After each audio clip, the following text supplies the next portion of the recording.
ఆటంకాల అవరోధాలు తొలగించిన ప్రభువుకి స్తోత్రాలు. పరిచర్యకు విరోధంగా పోరాడుతున్న చీకటి శక్తులన్నీ యేసు నామములో ప్రభు లయపరిచినందుకు స్తోత్రాలు. తండ్రి కుమార పరిశుద్ధాత్మ దేవునికి స్తోత్రాలు. రాకడకు రాజ్యానికి సిద్ధపరిచిన దేవునికి స్తోత్రాలు.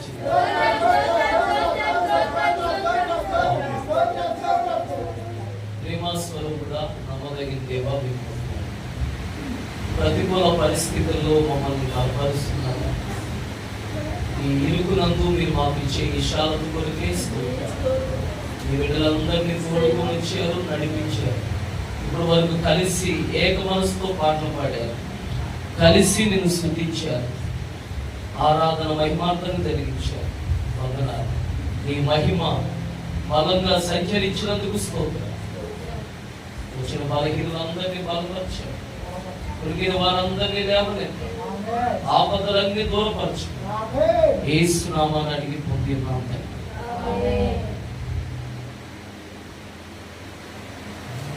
దయచేసి అందరూ కూర్చున్నాం. ప్రభువుకి మహిమ కలుగును గాక. ఆమేన్. హల్లెలూయా. హల్లెలూయా. ప్రభు పేరిట అందరికీ శుభాలు, వందనాలు తెలియజేస్తున్నాను.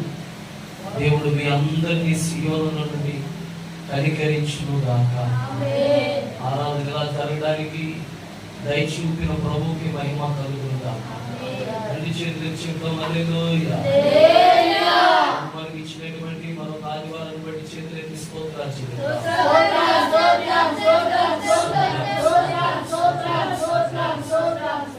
ఇంకా రావాల్సిన వారందరినీ ప్రభు తీసుకొని వచ్చినట్టు స్తోత్రాలు చెల్లిద్దాం.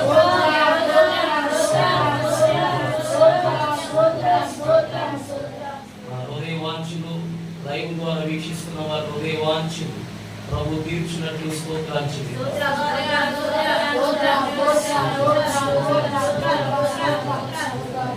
గత కాలంలో చేసిన మేలులన్నిటిని బట్టి, చేసిన కార్యాలన్నిటిని బట్టి, దేవుడు మనకు తోడున్న రీతిని బట్టి చేతులెత్తి స్తోత్రాలు చెల్లిద్దాం.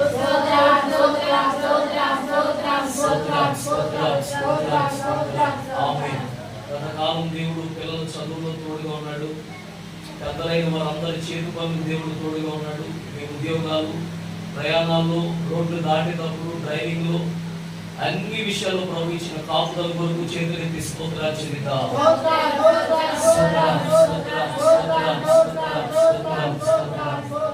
ఈ వారం అంతా కూడా దేవుడు మహిమార్థంగా కాపాడి కనికరించి ప్రతి కార్యం సఫలపరిచినట్లు స్తోత్రాలు చెల్లిద్దాం.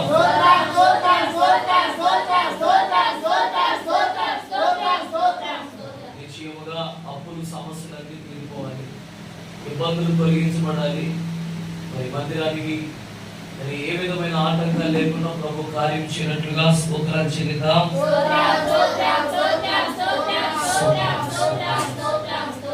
సమస్త మహిమ ఘనత మన యేసుకే కలుగునట్లు స్తోత్రాలు చెల్లిద్దాం.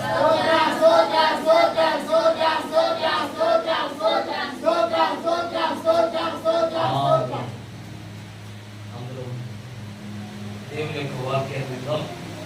ప్రభు మీ అందరినీ కనికరించుగాక.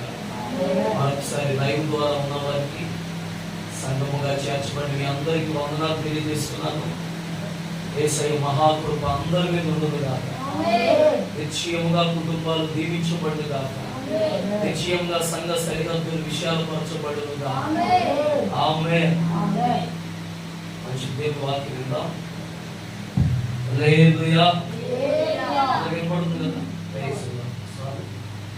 ఈనాటి మన ధ్యానం యెషయా గ్రంథం 52వ అధ్యాయము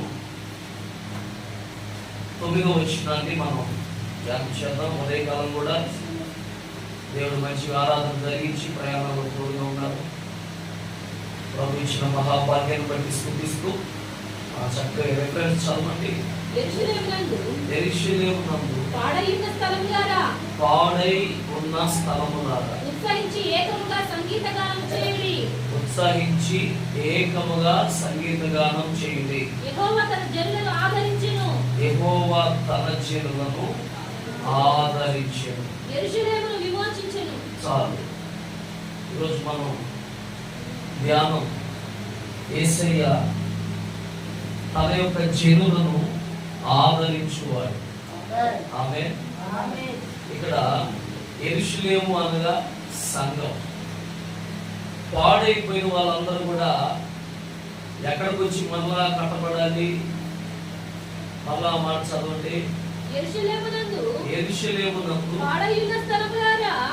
పాడై ఉన్న స్థలములారా అన్నాడు.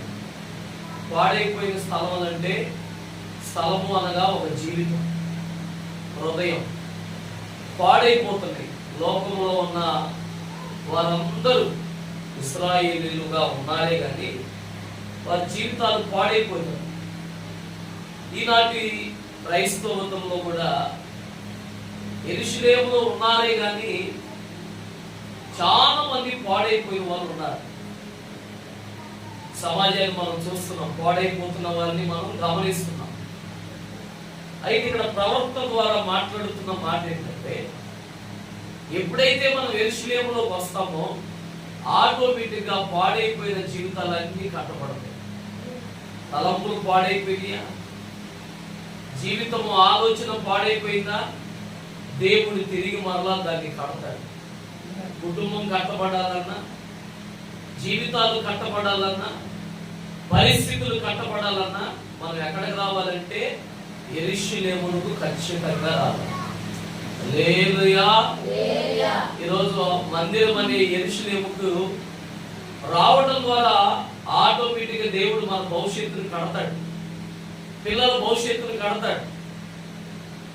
రాబోయే కాలంలో దేని గురించి అయితే నిరుత్సాహపడుతున్నామో, ఎప్పుడైతే ఆ నిరుత్సాహములో, కష్టములో, బాధలో ఉండి యెరూషలేమునందుకు వస్తామో అన్నీ కట్టబడతాయి. హల్లెలూయా. ఒక వ్యక్తి యెరూషలేము నుండి ఎక్కడికి వెళ్ళాడు? యెరికోకి వెళ్ళాడు. ఈలోపు దొంగలు వచ్చారు. అదే యెరూషలేములో ఉంటే గాయాలు అయ్యేవి కావు. రైతులో చెప్తాం హల్లెలూయా, చెప్తాం హల్లెలూయా, హల్లెలూయా. యెరూషలేము అనబడుతున్న మందిరంలో ఉంటే ఇప్పుడు ఆయన గాయాలు పాలయ్యేవాడు. ఆదివారమే కాదు, ప్రతిదినం యెరూషలేములో ఉండటం వల్ల మనసుకు తగిలిన గాయాలు దేవుడు వాక్యం చేత దేవుడు కడతా ఉంటాడు.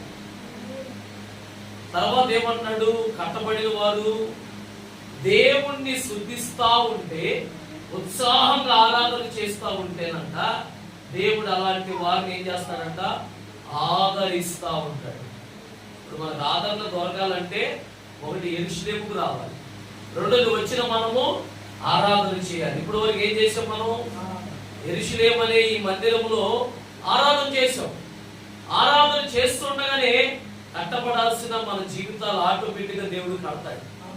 వదిలేపోవాల్సిన ఆటంకాలు వదిలేపోతాయి. ఇబ్బంది పడుతున్న పరిస్థితులన్నీ దూరం అయిపోతాయి. నేను కలవర పెడుతున్న ప్రతి సమస్య తొలగిపోతాయి. ఇవన్నీ జరగాలంటే ఇదిగోండి, ఇలా మనం యెరూషలేముకు రావాలి.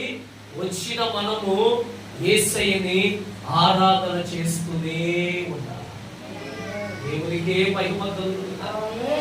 ఈరోజు ఆరాధనకు రాక, ఆరాధన చేయక, చేసినది హృదయపూర్వకంగా లేక ఏదో పెదాలతో మాత్రం ఆరాధన చేసిన వారు నష్టపోయే పరిస్థితులు ఎదురవుతుంది. ఏ పరిస్థితులు అంట? నష్టపోయే పరిస్థితులు ఎదురవుతుంది. అందుకే మీకు మరొక మాట చూడండి. ఇదే ఈ రోజంతా యెషయా గ్రంథమే మనం వింటాం. 12వ అధ్యాయము 1వ వచనం. యెషయా గ్రంథం 12:1. ఆ దినమున నీ లీలావంతుడు యెహోవా, నీవు నా మీద కోపపడితివి, నీ కోపము చల్లారెను. కోపము చల్లారెను. నిన్ను స్తుతించుచున్నాను, నిన్ను స్తుతించుచున్నాను. నీవు నన్ను ఆదరించి ఉన్నావు. ఆమేన్ చెప్పండి ఒకసారి. ఆమేన్. ఎప్పుడు ఆధారం దొరికిందంట? స్తుతించినప్పుడు. స్తుతించినప్పుడు. మనసుకి ఇబ్బంది కలిగింది, ఎవరో ఏదో ఒక మాట అన్నారు, ఏదో ఒక ఇబ్బంది ఎదురవుతుంది, ఏయో ప్రతికూల పరిస్థితులు ఎదురవుతున్నాయి, అప్పులు బాధలు ఉన్నాయి, లేకపోతే మనుషులు ప్రేమించే వారే ద్వేషిస్తున్నారు, నా అనేవారే మనం వదిలేసి వెళ్తున్నారు. ఇలాంటి టైంలో ఏం చేయాలంట? స్తుతిస్తూ ఉంటే మరలా ప్రాణానికి నెమ్మది దేవుడు ఇస్తాడు. పద్మనాభం అనేది ఉంది ఒక ప్రాంతం. యాకోబు 27 సంవత్సరాలు కష్టపడ్డాడు, కానీ అక్కడ ఆయనకు అంత ఇబ్బంది కలిగింది. మేలు చేయాల్సి, సహాయం చేయాల్సిన వాడే అన్యాయం చేశాడు. ఏం చేశాడు? ఏం చేశాడు చెప్పండి? అన్యాయం జరిగింది. ఆ టైంలో ఆయనకి నెమ్మది లేదు, ఆదరణ లేదు. కానీ న్యాయాధిపతి చూస్తూ దాటిపోకుండా మరలా యాకోబుకి న్యాయం చేస్తూ ఎక్కడైతే ఓడిపోయాడో మరలా అక్కడే గెలిపించి, అక్కడే ఆయన తలెత్తి, యాకోబు తల పైకెత్తి దేవుడు అతన్ని ఆదరిస్తూ వచ్చాడు. గట్టిగా చప్పట్లు కొట్టండి.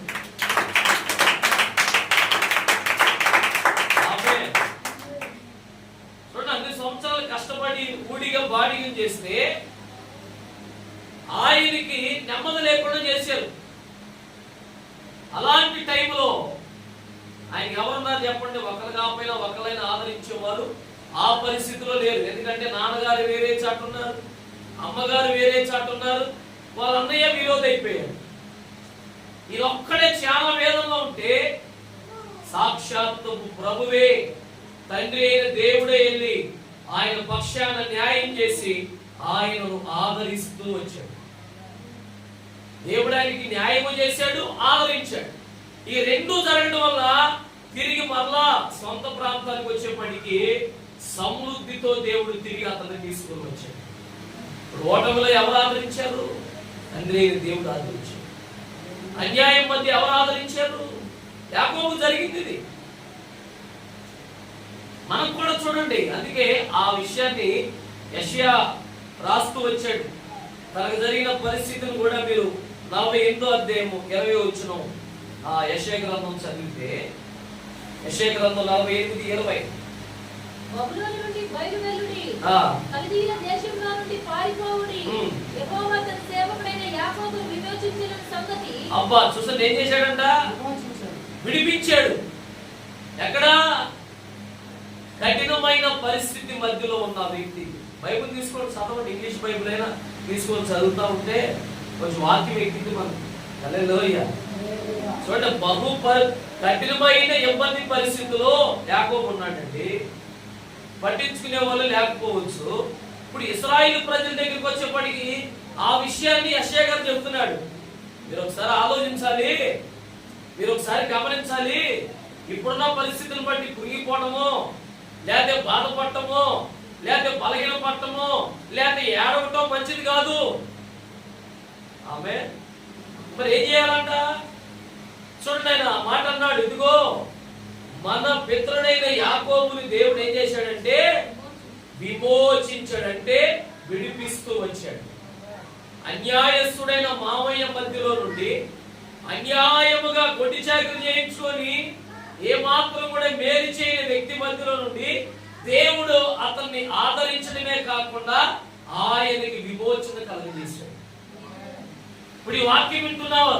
లైవ్ లో జాగ్రత్తగా వింటున్నా, లేదు సంగముగా వింటున్నా, ఉదయకాలం ఆల్రెడీ వాక్యంలో ఉన్న వారికి ప్రభు చెప్పేది ఒకటే, లోకములో ఎక్కడ మనకు ఆదరణ దొరకనప్పుడు, సొంత వారి ద్వారా ఆదరణ దొరకనప్పుడు, భర్త ద్వారా దొరకనప్పుడు, భార్య ద్వారా దొరికినప్పుడు, పిల్లల ద్వారా, సమాజం ద్వారా ఆదరణ దొరక్క సూటి పోటీ మాటలతో చూడండి, లోకమంతా ఒకటై మనల్ని ఒంటరిగా వేరు చేసి సూదులతో పొడిచినప్పుడు, మాటలతో పొడిచినప్పుడు, ఏమండి ఆ సమయంలోనంట మన తండ్రి, మనం ఆరాధిస్తున్న దేవుడు, మనం స్తుతిస్తూ వెళ్తున్నాం, మనం ఆరాధిస్తూ వెళ్తున్నాం. ఆయన మౌనంగా ఉండకుండా మనల్ని ఆదరిస్తాడు, విమోచిస్తాడంట. బబులోనులో బానిసత్వంగా ఉన్న వారితో మాట్లాడుతున్నాడు. ఇరుక్కుపోయిన ఇశ్రాయేలుని ధైర్యపరుస్తున్నాడు యాకోబు. ఇక్కడ యెషయా ప్రవక్త. ఎందుకని? ఇరుక్కుపోయిన దాన్ని బట్టి, కృంగిపోయిన దాన్ని బట్టి, బందీ గృహంలో ఉన్నదాన్ని బట్టి మనం ఎలా ఉంటాం? ఎవరైనా సరే దిగులుగా ఉంటాం. ఫైనాన్షియల్ ఇరుక్కుపోతే దిగులుగా ఉంటాం. అనారోగ్య పరిస్థితులు ఇరుక్కుపోతే దిగులుగా ఉంటాం. అనేక మంది మనల్ని బాధిస్తున్నప్పుడు వేదనతో ఉంటాం. ఇప్పుడు ఎలా ఉన్నాం మనం? సరిగ్గా మందిరానికి ప్లేస్ లేక, లేకపోతే ఆరాధన గంట చేసుకోవడానికి కూడా ఎన్నో ప్రతికూలమైన పరిస్థితుల మధ్య, ఎన్నో ఇబ్బందికరమైన పరిస్థితుల మధ్య, అనేక సందేహాల మధ్య నలిగిపోతూ ఉన్నాం. ఆ నలిగిపోతున్న సమయంలో ప్రభు అంటున్నాడు కదా, చూడండి, నేను మిమ్మల్ని విమోచించబోతున్నాను. ఈ మాటలో ఏముంది? ఆదరణ. ఆమేన్, హల్లెలూయా. ఎంత ఆదరణ ఉందో చూడండి. అందుకే ఇర్మియా బాగా దుఃఖంలో ఉంటే, బాగా కన్నీటి భయంలో ఉంటే, బబులోనులో వ్యతిరేకతో పక్క, బబులోను రాజు వ్యతిరేకతో పక్క, ఆ ప్రజల నిందలో పక్క, వాళ్ళు దూషించడం ఒక పక్క, ఇన్ని పరిస్థితుల్లో ఉంటే తండ్రి అయిన దేవుడు ప్రవక్త అయిన ఇర్మియాతో అంటాడు 31:13లో రెండు అద్భుతాలు ఉన్నాయి అక్కడ. చూడండి ఏముంటాయి? 13:31-13. ఇది బహుమానం గొప్పది. ఏంటంటే దుఃఖపడుతున్నావు, దానికి ప్రతిగా నీకేం కలుగుతుంది? అది. ఇప్పుడు ఎవరైతే దుఃఖపడుతున్నారో, ఉద్యోగం లేక, లేదా ఇబ్బందిగా ఉండి, ఫైనాన్షియల్ గా నలిగిపోయి, ఒంటరిగా ఉండిపోయి, అనేక నిందలు అనుభవిస్తూ, ఎంత నమ్మకంగా నువ్వు నీ ఇంట్లో కష్టపడినా ఏదో ఒక మాట ద్వారా నిన్ను ఏమంటే గుచ్చుతా ఉంటుంటే నెమ్మదిని కోల్పోయావు. చూడండి, దుఃఖంలో ఉన్నావు, పైకి నీళ్లు రావట్లేదు కానీ హృదయంలో, కళ్ళల్లోనే మళ్ళీ బాగా ఏడిస్తే పిల్లలు ఏమవుతారో, లేకపోతే ఏమైందో అని చెప్పి నీ దుఃఖం నీలోనే ఉంది, అది నిన్ను వేధిస్తుంది. అలాంటి ఒక ప్రవర్తతో తండ్రి అయిన దేవుడు అంటాడు, దుఃఖానికి ప్రతిగా సంతోషాన్ని ఇచ్చి ఏం చేస్తాడంట? ఇది నోట్ చేసుకోండి. ఈరోజు మన ప్రసంగం విషయం ఏంటి? యేసయ్య తన జనులను అది తన జనులు ఎక్కడున్నప్పుడు ఆదరిస్తాడు? దుఃఖములో ఉన్నప్పుడు, ఓటమిలో ఉన్నప్పుడు, అవమానాల్లో ఉన్నప్పుడు, నిందల మధ్య ఉన్నప్పుడు, బాధించబడుతున్నప్పుడు దేవుడంట ఆదరించి వారికి సంతోషాన్ని కలుగజేస్తాడు. హల్లెలూయా. విచారాలన్నీ కొట్టివేస్తాడు. గట్టిగా హల్లెలూయా చెప్పండి. చేస్తాడంట. ఉంది, టైం ఉంది. ఆనందాన్ని చూడబోయే రోజు ఒకటి రాబోతుంది మన జీవితంలో, నీ కుటుంబంలో, నీ వ్యక్తిగత జీవితంలో. మాటలు బహుభద్రపరచుకోండి. ఆనందాన్ని చూడబోతున్నావు. ఎక్కడన్నా చాలా ఇబ్బంది ఉంది ఫైనాన్షియల్ గా అంటే అవి చూడొద్దు, వాటి వైపు చూడొద్దు. ఆనందాన్ని ఇచ్చే యేసయ్య వైపు చూడాలి. హల్లెలూయా.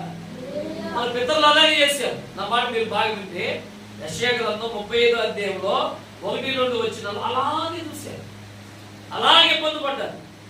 వాళ్ళు చూసేదంతా ఎండిపోయిన స్థితినే చూస్తున్నారు, పాడైపోయిన స్థితినే చూసి కురిగిపోతున్నారు, నలిగిపోయిన స్థితినే చూసి బలహీనమైపోతున్నారు.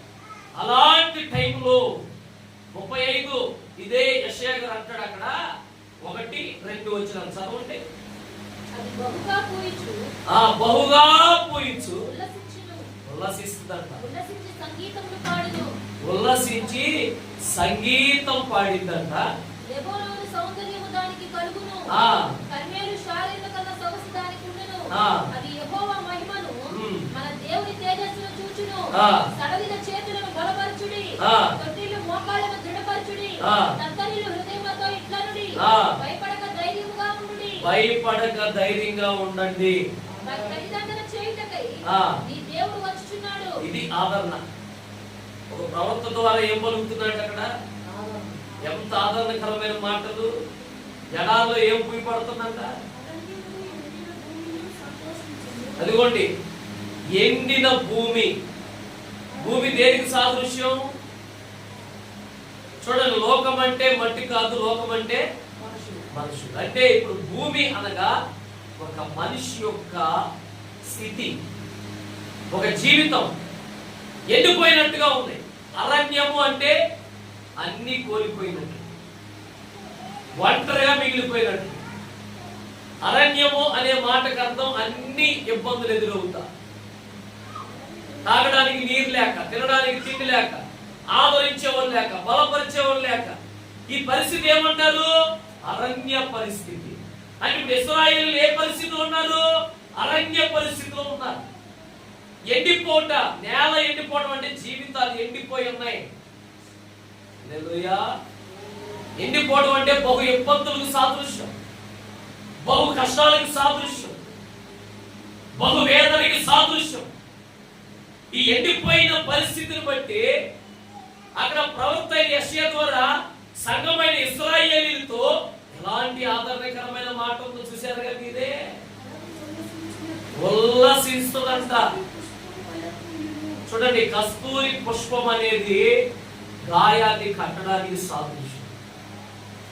ఆ దినంలో ఇశ్రాయేలుకి కస్తూరి పుష్పం అనేది ఒక అభివృద్ధికి, నీడకు సాదృశ్యం. ఆమె హల్లెలూయా. ఒక అండకు సాదృశ్యం. కస్తూరి పుష్పం దగ్గరికి వెళ్ళినోళ్ళకంట నీరసం ఉండేది కాదంట, బలహీనతలు ఉండే కావంట. ఎందుకని?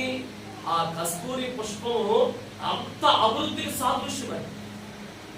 అందుకే మాట్లాడుతూ మాట్లాడుతూ వచ్చి ఆ పుష్పాన్ని ఎత్తుపట్టాడు. ఇక్కడ ఎండిపోయిన సంఘమైన నీతో, ఓటమిలో ఉన్న నీతో, దిగులుతో ఉన్న నీతో, బహు ప్రతికూలత మధ్య వెళ్తున్న నీతో అక్కడ యెషయా ప్రవక్త వచ్చి దేని చూపిస్తున్నాడు? కస్తూరి పుష్పాన్ని చూపిస్తున్నాడు. హల్లెలూయా. మంచి పాట కూడా పెట్టారు అనుకోండి. అది ఒక సాదృశ్యం దేనికి? సంతోషానికి. ఎంత ఆదరణకరమైన మాట దొరికిందండి ఓటమిలో ఉన్న వారికి, భయములో ఉన్న వారికి, తత్తరిల్లిపోతున్న వారికి, ఒలిగిపోతున్న వారికి. Praise the lord. చెప్పండి, ఏం చేయబోతున్నారంట? అక్కడ ఒలిగిపోతున్నారంట. కిందలో వచ్చిన వాళ్ళు ఉన్నాయి, వాళ్ళ మోకాలు సడలిపోతున్నాయి, నిలబడలేకపోతున్నారు. చూడండి, బలపరచుడి. అది ఏ మోకాలైతే తొట్టిల్లిపోతుందో దాన్ని బలపరచాలి. ఏది హృదయం అయితే తత్తరిల్లిపోతుందో, కలవరపడిపోతుందో, ఇంకేమైపోతుందో మన జీవితం, ఇంకేమైపోతుందో పరిస్థితి. లోకంలో ఉన్న వాళ్ళందరూ ఏలం చేసి నవ్వి అయిపోయింది వీళ్ళ చరిత్ర, ఇక అయిపోయింది వీళ్ళ జీవితం, ఇదిగో ఇక వీళ్ళు అమ్ముకోవటమే, లేకపోతే వీళ్ళ జీవితాలు బస్ స్టాండ్ అయిపోయినాయి అనొచ్చు. ఆ మాట నీ చెవిలో పడినప్పుడు నీ హృదయం తత్తరిల్లిపోతూ ఉండలేమో. అయితే అలాంటి టైంలో యెషయా ప్రవక్త ద్వారా పలుకుబడుతున్న మాట ఏంటి తెలుసా? ఇదిగో తత్తరిల్లిపోతున్న నీ హృదయాన్ని ఏం చేస్తున్నాడంట? మరలా బలపరుస్తున్నాడు, స్థిరపరుస్తున్నాడు, నిలబెడుతున్నాడు. దేవునికి మహిమ కలుగును గాక. అంటే ఇప్పుడు ఆ ప్రవక్త ద్వారా ఎవరు మాట్లాడుతున్నారు? యేసయ్యే మాట్లాడి తన సంఘమైన ఇశ్రాయేలుతో, తన బిడ్డలైన వారితో, ఇదిగో బందీ గృహంలో ఉన్న వారితో ఏమన్నాడంటే, ఇదిగో ఎండిపోయిన పరిస్థితులు చూడమాక, మరలా నేను దాన్ని తడుపుతున్నాను. నువ్వు దాన్ని చూడమాక, ఇదిగో సమృద్ధి అయిన ఆ కస్తూరి పుష్పాన్ని చూడు. అరణ్యములో ఎలా పూసిందో అరణ్యముగా ఉంటున్న నీ జీవితం కూడా అలాగే సమృద్ధిగా పూయబడుతుంది. అది ఆత్మీయంగా, ఫైనాన్షియల్ గా, బిడ్డల పరంగా, కుటుంబ పరంగా, వ్యాపార పరంగా, ఏంటి ఎలా ఉంటుందంటే మరలా అది సమృద్ధిగా. హల్లెలూయా, హల్లెలూయా. ఎంత అమూల్యమైన ఆదరణ, ఎంత ధైర్యం. కృంగిపోయిన జీవితానికి చెప్తున్నాడు. నేను ఒంటరిగా ఉన్నానని ఏడుస్తున్న వాళ్ళతో మాట్లాడుతున్నాడు పరిశుద్ధాత్మ దేవుడు. ఒక దిగులు పడుతున్న వాళ్ళతో మాట్లాడుతున్నాడు. అందుకే అరణ్యములో దేవుడు అంట దగ్గరగా ఉంటాడంట, ఏది తక్కువ చేయడు. ద్వితీయోపదేశకాండం రాయబడింది 2:7. అరణ్యం ఉన్నట్టే ఉంటది, కానీ దేవుడు దగ్గరగా ఉన్నాడే చూడాలంట. మనం దగ్గరగా ఉండి ఏం చేస్తాడు? మనల్ని ఆదరిస్తాడు, మనల్ని ధైర్యపరుస్తాడు, మన భుజం తడతాడు. దగ్గరగా ఉన్నాడు. మనుషులందరూ దూరంగా పెట్టవచ్చు. నీ స్థితిగతి బాగోక ఏమంటే కుష్టి వ్యాధి కలిగిన వాడిని దూరంగా పెడితే దేవుడు ఆయనకి దగ్గరగా ఉండి బాగు చేశాడు. ఎరుకోలో బాగా కంటి చూపు లేక దిగులు పడుతూ అది పెడితే తినాలి, లేకపోతే లేదు. అలాంటి ఎరుకోలో యేసు ప్రభు వెళ్తున్నప్పుడు వాళ్ళందరూ దూరం పెట్టారు, అతని రావద్దని. కానీ ప్రభువే దగ్గరికి వచ్చి నీకేం కావాలని అడిగాడు. మార్కు సువార్త 10వ అధ్యాయం చూడండి. ద్వితీయోపదేశకాండం 2:7 ఏమంటాడు? 2:7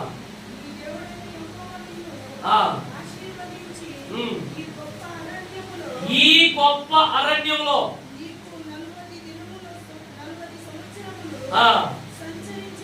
సంచరించిన చూడండి, ఆయనకి తెలుసు.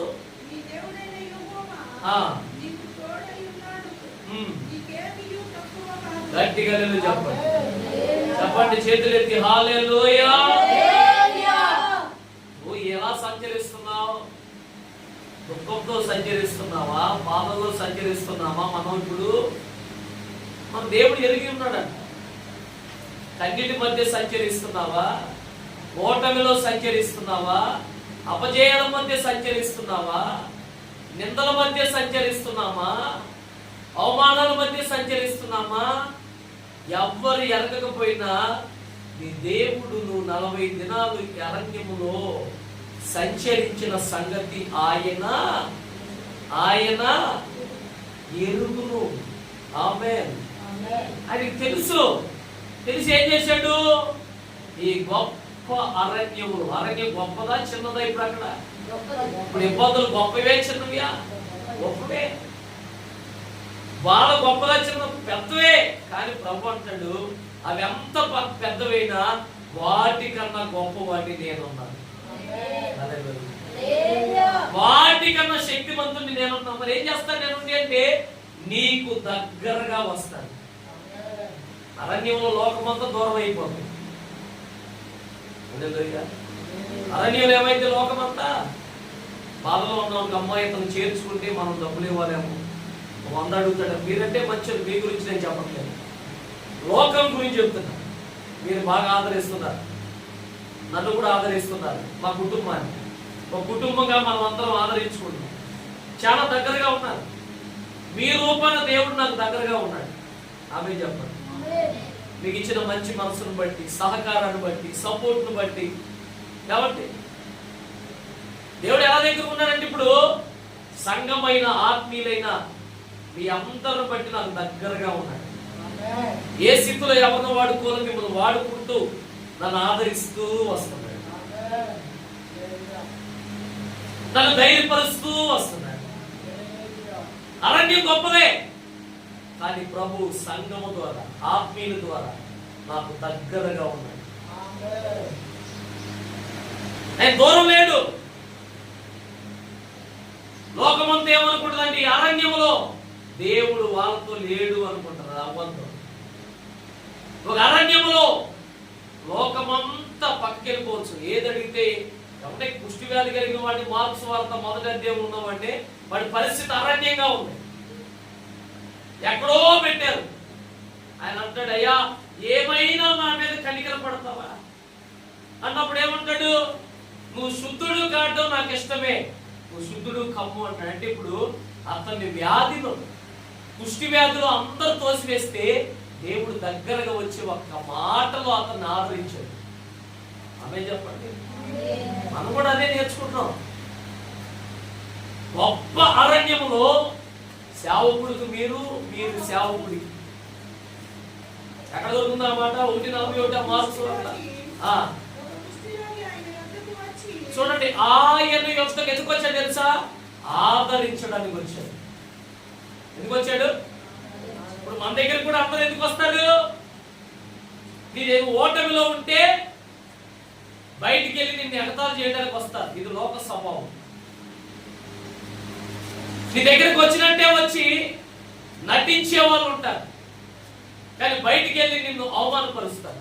కానీ యేసయ్య ఎందుకు దగ్గరకు వస్తాడంటే నలిగిపోయిన జీవితాన్ని దృఢపరచడానికి, కృంగిన వారిని లేవనెత్తడానికి. అందుకే 116:6 అంటాడు, నేను కృంగి ఉండగా ఆయన నన్ను లేవనెత్తెను అంటే. ఇప్పుడు ఈ కుష్టి వ్యాధి కలిగిన వాడు కృంగిపోయాడు. ఇంట్లో వాళ్ళు రానిట్లా, ప్రాంతం వాళ్ళు రానిట్లా, అందరు ఎడబెట్టేశారు. వాళ్ళకు వాళ్ళే, మనకు మనం ఒకటి, మనకు మనం ఒకటి అని ఆ వ్యక్తిని దూరం పెట్టారండి. ఆ దూరమైన వ్యక్తి దగ్గరికి యేసయ్య వెళ్ళి ఆయన్ని ఆదరిస్తూ వచ్చాడు. హల్లెలూయా. అలాంటి ఆదరణ చదవండి. ఇప్పుడు దగ్గరికి వచ్చి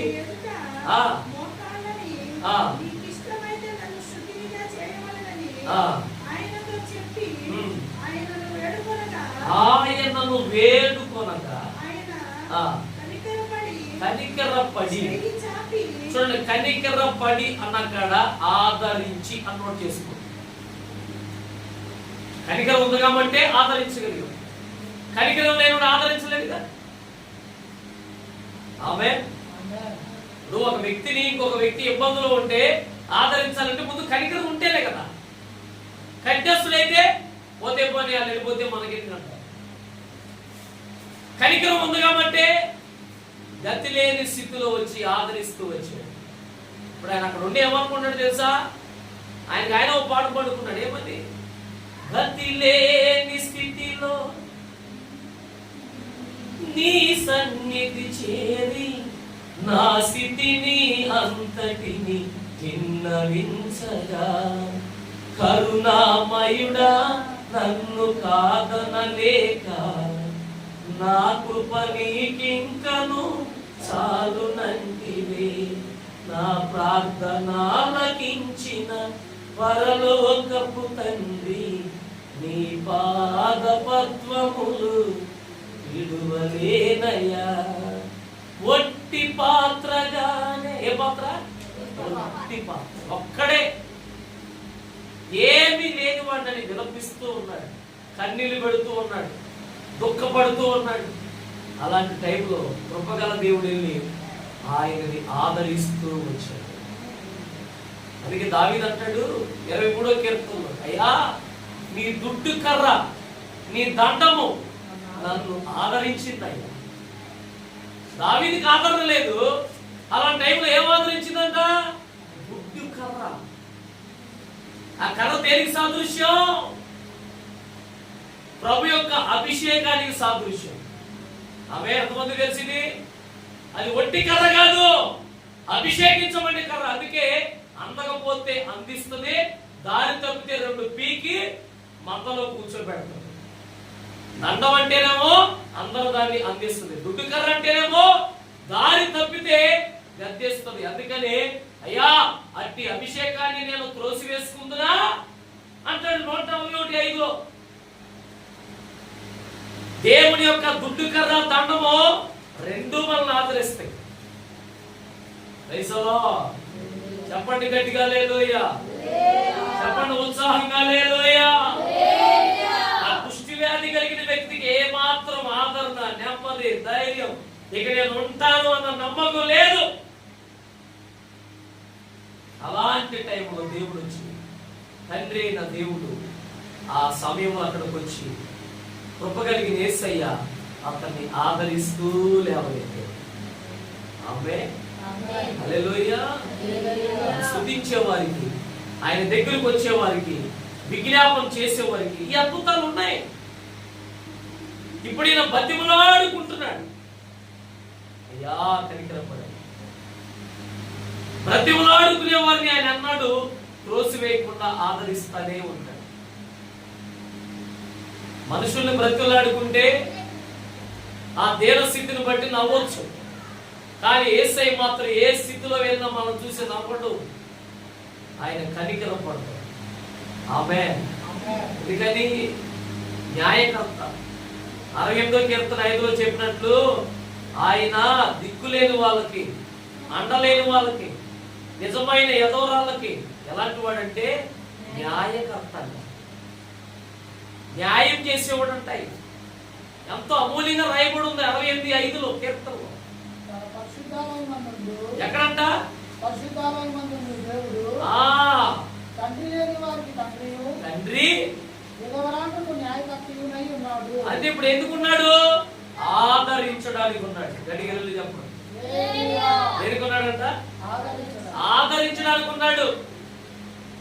దుఃఖపడటానికి కాదు, విమర్శించడానికి కాదు, గాయపరచడానికి కాదు. మరి దేనికి ఉన్నాడు ఆయన? ఆదరించడానికి. తండ్రి లేని వారికి తండ్రిగా ఉన్నాడు.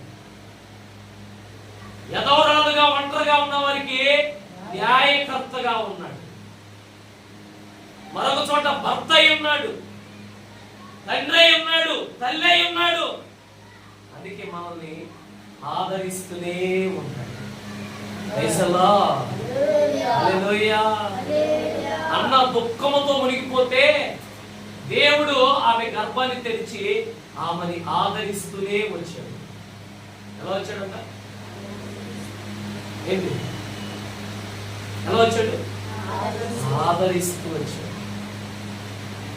బాగా దుఃఖం ఉంది. సేవకుడే ఏంటి ముందు కూడా వచ్చావా అన్నాడు. ఆ టైంలో ఉంది. అలాంటి టైంలో ఇంకా నలిగిపోతుంటే దేవుడు పక్కాను ఆదరిస్తూ వచ్చాడు. హల్లెలూయా. దేవుడు పక్కాను ధైర్యపరుస్తూ వచ్చాడు. అందుకే తండ్రిగా ఉన్నాడు, తల్లిగా ఉన్నాడు, భర్తగా ఉన్నాడు, న్యాయకర్తగా ఉన్నాడు. 4 క్యారెక్టర్లు ఉన్నాయి ఇక్కడ యేసయ్యలో.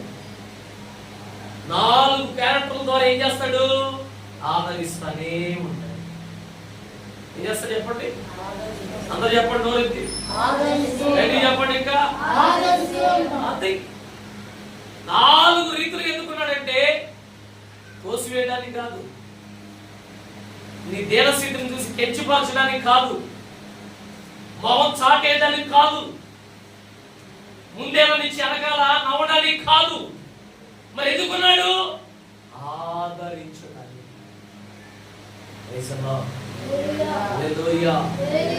నీ ఉపదేశం నాకు ఇస్తున్నప్పుడు ఎంతో ఆనందం కలిగింది. యెషయా గ్రంథం 55వ అధ్యాయం 12-13 చదవండి. యెషయా గ్రంథం 55:12-13.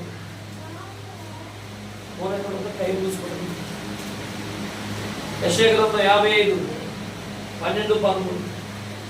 మీరు సంతోషంగా బయలుదేరుదురు, సమాధానం పొంది తోడుకొని పోబడుదురు. మీ ఎదుట పర్వతములను మెట్టలను సంగీతనాదము చేయును, పొలంలోని చెట్లన్నీ చప్పట్లు కొట్టును. ఏమండి అంట? మరలా చూడండి 55:12 చక్కగా మరలా చదవను. మరలా మీరు సంతోషముగా బయలుదేరుదురు, సంతోషంగా బయలుదేరుతారు, సమాధానము పొంది. ఏం పొంది? సమాధానము పొంది. చూడండి, ఇది ఆదరణ అంటే తోడుకొని పోబడుదు. సమాధానం పొందుతారు. ఎందుకు? యెహోవా తన జనులను సమాధానం కలగజేస్తాడని 29వ కీర్తనలో ఉంది. 11వ వచనం.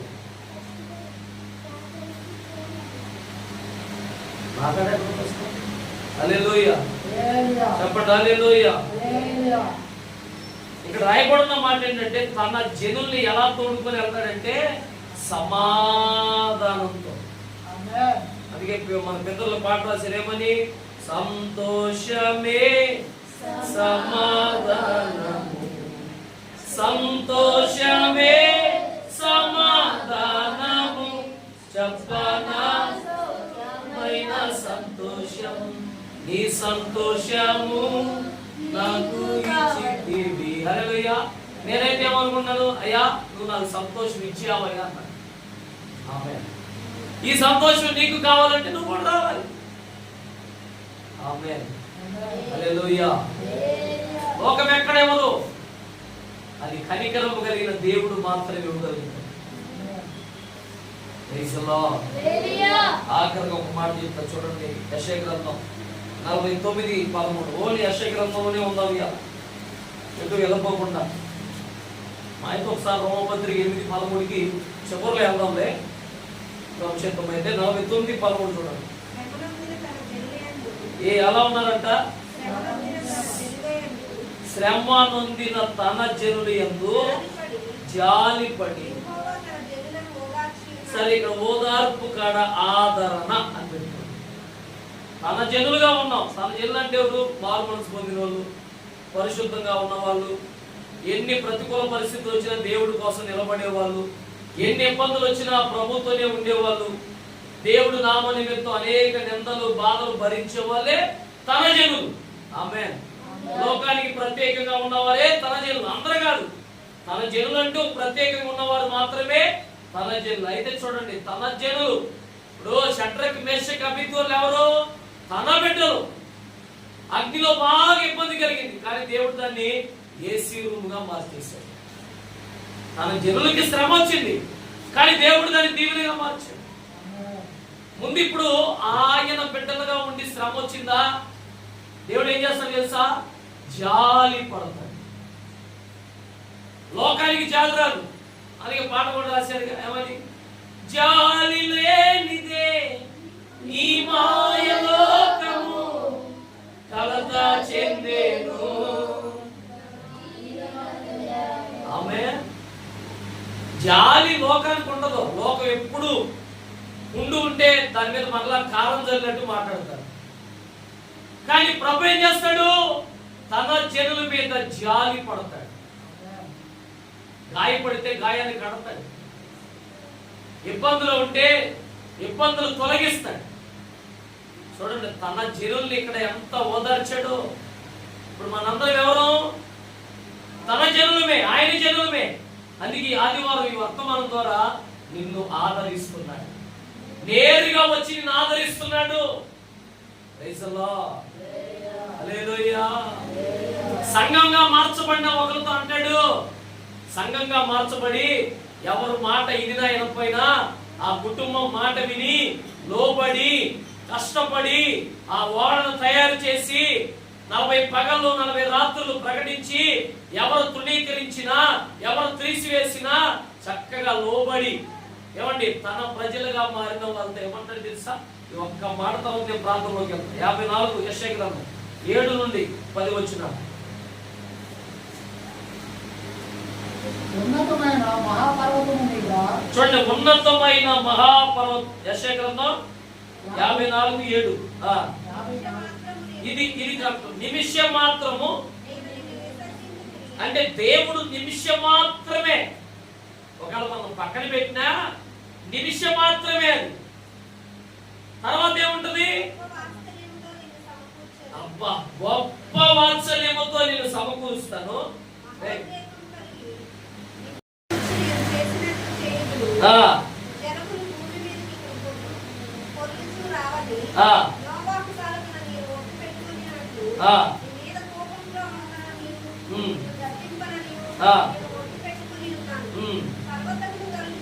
పర్వతములు తొలగిపోయినను మెట్టులన్నీ కూడా తత్తరిల్లిపోయినను నా కృప నిన్ను విడిచిపోదు, సమాధాన విషయమైన నా నిబంధన తొలగిపోదు అని. అది ఏం పడుతున్నాడంటే ఇప్పుడు సంఘం పట్ల జాలి అంటే ఆదరణ. ఒక నోవాహు కుటుంబం పట్ల ఆదరణ చూపిస్తున్నాడు. ఆమె చెప్పండి, అందరూ చెప్పండి ఆమె. నోవాహు కుటుంబానికి ధైర్యం, గొప్ప వాత్సల్యం. మనం దేవుడు విడిచిపెట్టేది అనుకుంటాం, కానీ ఆయన నిమిషమే నన్ను విడిచిపెట్టేది. తర్వాత గొప్ప వాత్సల్యం ఉంది మనకి. యేసయ్యకే మహిమ కలుగుతుంది. తన బిడ్డలైన వారిని దేవుడు ఎలా సమకూరుస్తున్నాడో, ఎలా వాళ్ళకి అడ్డుగా ఉన్న బిడ్డలన్నీ అణచివేస్తున్నాడో, తత్తరిల్లిపోతున్న హృదయాన్ని చూడండి ఎలా ధైర్యపరుస్తున్నాడో. దేవునికి మహిమ కలుగును గాక. 46 యెషయా గ్రంథం 10 వచనంలో తత్తరిల్లిపోతున్న పరిస్థితిని దేవుడు ఎంత చక్కగా ధైర్యపరుస్తున్నాడు. ఆ మాట కూడా చూడండి. 46:10 యెషయా గ్రంథం. నా ఆలోచన నిలుచుననియు, అదిగోండి నా చిత్తమంతి నెరవేర్చుకుందనియు,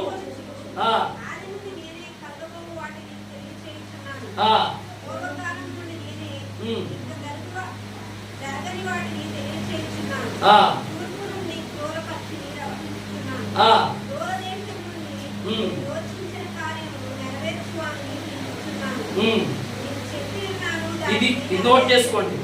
నేను చెప్పి ఉన్నాను, దాన్ని నెరవేర్చేదను, ఉద్దేశించి ఉన్నాను, సఫలపరుస్తాను. చూసారా, ఇక్కడ ఏమంటాడంటే దేవుడంట చెప్పాడు, నీకు ఏదైతే చెప్పాడో దాన్ని నెరవేర్చాలని చూస్తున్నాడు. ఏ ఉద్దేశం అయితే నీ పట్ల ఉందో దాన్ని సఫలపరుస్తాడు. ఇది ఆదరణ. అయ్యా, నీ పట్ల నాకు ఉద్దేశం ఉంది, దాన్ని ఖచ్చితంగా సఫలపరుస్తా. నీ పట్ల నాకు ఒక ఆలోచన ఉంది, నేను ఖచ్చితంగా దాన్ని నెరవేరుస్తా. సఫలము, నెరవేర్పు. ఎంత ఆదరణ చూసారా? మధ్యలో ఏమొచ్చింది? ఇక్కడ వచ్చినట్టు వచ్చింది ఏంటది? ఘోర పక్షిని రప్పించుచున్నారు. ఏ పక్షి అంట? ఇప్పుడు ఆ ఘోర పక్షి ఏం చేసింది? ఘోరంగా ప్రవర్తిస్తుంది. కానీ అలాంటి పరిస్థితుల్లో కూడా ఆ రప్పించిన ఘోర పక్షి యొక్క చేతిలో పడకుండా, ఇదంతా ఇశ్రాయేలు యొక్క ఆదరణ, ఇశ్రాయేలు యొక్క ధైర్యం, ఇశ్రాయేలుకి దేవుడు చెప్తున్న ప్రతి మాట ఈరోజు మీరు ముందుకు తీసుకొచ్చాడు. ఇప్పుడు నెరవేరుస్తాడు, సఫలపరుస్తాడు. చెప్పండి, ఏం చేస్తాడంట? నెరవేరుస్తాడు. ఇప్పుడు ఏమేమి నెరవేరాలి? చెప్పండి, ఏమి నెరవేరాలి? ఇప్పుడు మనకి అన్ని నెరవేరుస్తూనే వస్తాయి. ఏం సఫలపరచాలి? ఒక వివాహ కార్యం, ఉద్యోగ కార్యం, మందిర కార్యం, ఈ ఇంటి మీద ఉన్న లోన్ కార్యం, ఆమేన్, మీలో ఉన్న ఫైనాన్షియల్ కార్యాలు అన్ని దేవుడు తీసివేసి సఫలపరచబోతున్నాడు. గట్టిగా చప్పట్లు కొట్టండి. గట్టిగా ఆమేన్. ప్రతిదీ సఫలమవుతుంది. సఫలం అవ్వాలంటే అడ్డుగా ఉన్న మెట్లన్నీ దేవుడు అణచివేయబోతున్నాడు. అడ్డుగా ఉన్న ఆటంకాలన్నీ అణచివేయబోతున్నాడు. ఒక కార్యం సఫలం అవ్వాలంటే మీకా గ్రంథం 7:11 ఏమిటంటే అక్కడ ప్రాకారములు పడగొట్టువాడు నీకు ముందుగా వెళ్ళబోతున్నాడు. ఎందుకు ముందుగా వెళ్ళబోతున్నాడు? నీ కార్యము సఫలమవడానికి, నీతో చెప్పింది నెరవేరడానికి. చదవండి ఆ మాట. అంటే గోడలు అంటే మన జీవితాలు మరలా కట్టబడుతున్నాయి. సరిహద్దు మరలా విశాలమవుతుంది. ఈ రెండు విషయాలు వినండి. గోడ అనగా జీవితం, పతనమైపోయిన జీవితం మరలా కట్టబడుతుంది. నలిగిపోయిన జీవితం మరలా కట్టబడుతుంది. విశాలత అంటే ఇప్పుడు ఇరుకులో ఉన్నావు, ఇబ్బంది, ఇరుకు, కష్టం, అనారోగ్యం, నింద, బాధ, వేదన, ఇవన్నీ ఇరుకులే. ఇప్పుడు ఇరుకు ఏమవుతుందంట? చెప్పండి, చదివారికి మీరే. ఇరుకు ఏమవుతుంది? గట్టిగా చెప్పండి. అంటే విశాలపరచువాడు. ఎందుకని? ఇంకా నెక్స్ట్ మాట 7:11 అప్పుడు నీ సరిహద్దు విశాలపరచబడును. ఆ దినమందు అశూరు దేశము నుండి, ఐగుప్తు దేశపు పట్టణములో నుండి, ఐగుప్తు మొదలుకొని యూఫ్రటీసు నది వరకు ఉన్న ప్రదేశము నుండి, ఆయా సముద్రముల మధ్య దేశముల నుండి, ఆయా పర్వతముల దేశముల నుండి జనులు నీ యొద్దకు వచ్చును. అదే గట్టిగా చప్పట్లు కొట్టండి.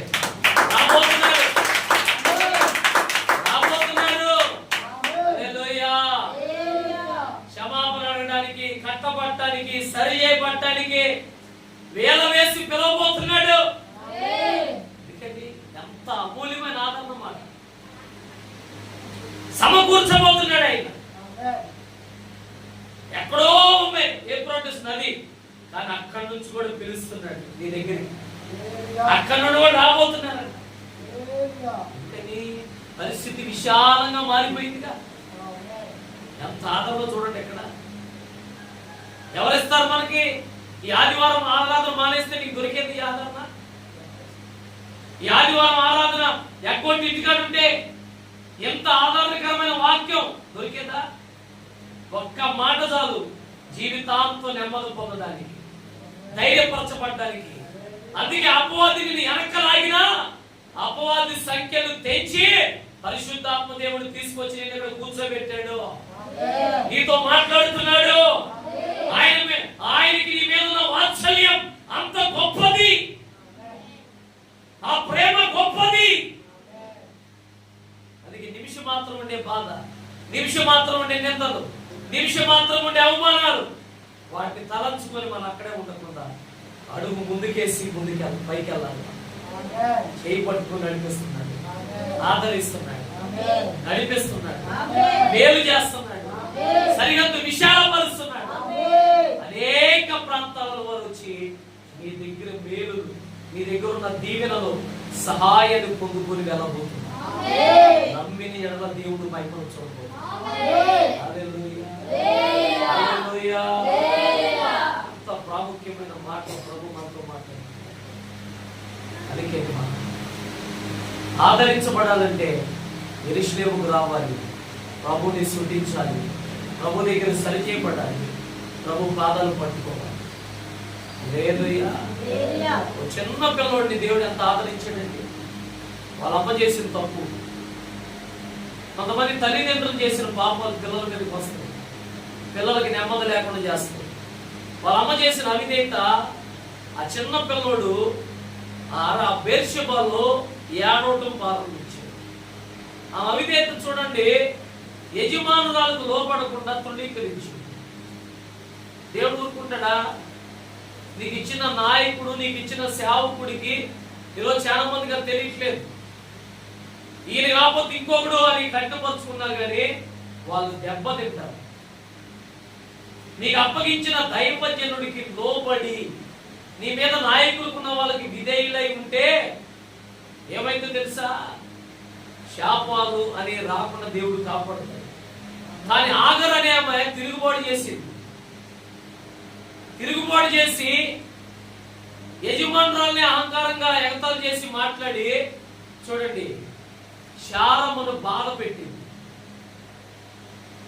ఆమెకున్న అవిధేయత క్రియలను బట్టి, దాన్ని బట్టి ఏమైంది? తోసివేయబడింది, ఎక్కడికో వెళ్ళింది అరణ్యముకి. ఆదికాండం 22వ అధ్యాయం చదవండి, ఏదో వచనం ఉంది. రిఫరెన్స్ ఎంత? 21:17 అంట. చూసుకోండి. ఆ చిన్నవాడు మొర్ర విని చూడండి, దేవుని దూత అంటే ప్రభువైన యేసు క్రీస్తే నేరుగా ఆకాశం నుండి వచ్చి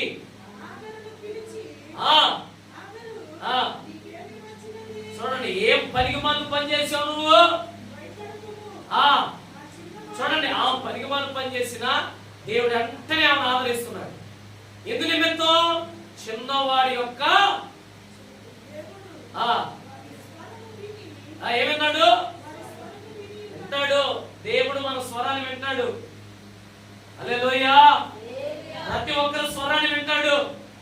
మన స్వరములో నుండి దేవుడు స్తుతిస్తున్నామా, లేక మన స్వరముల చేత వేదనకరంగా ఉన్నామా?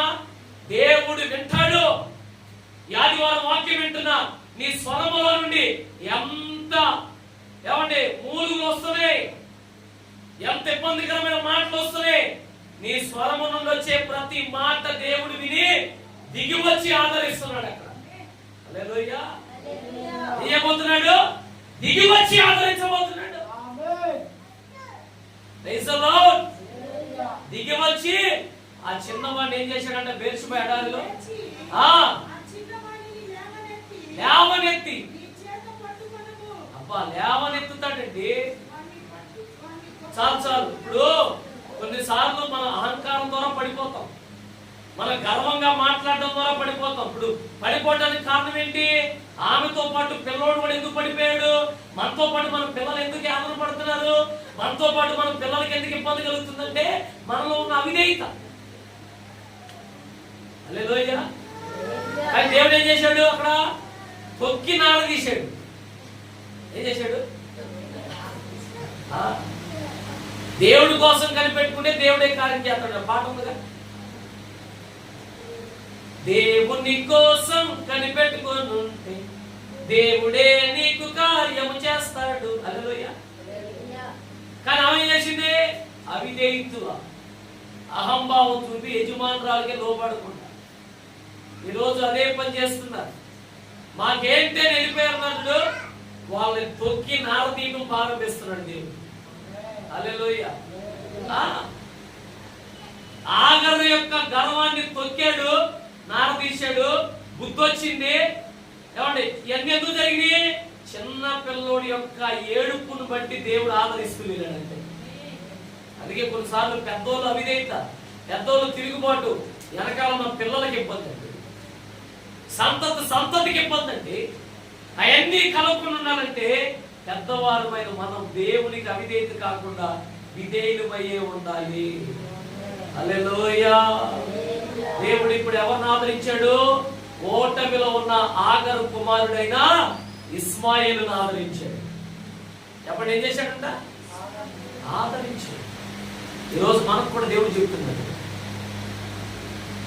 ఒకే ఒక మాట ఆయన చెబుతున్నాడు, స్తుతించే వారిని ఆదరిస్తాడు, ప్రార్థించే వారిని ఆదరిస్తాడు, ఆయన మీద ఆధారపడే వారిని ఆదరిస్తాడు.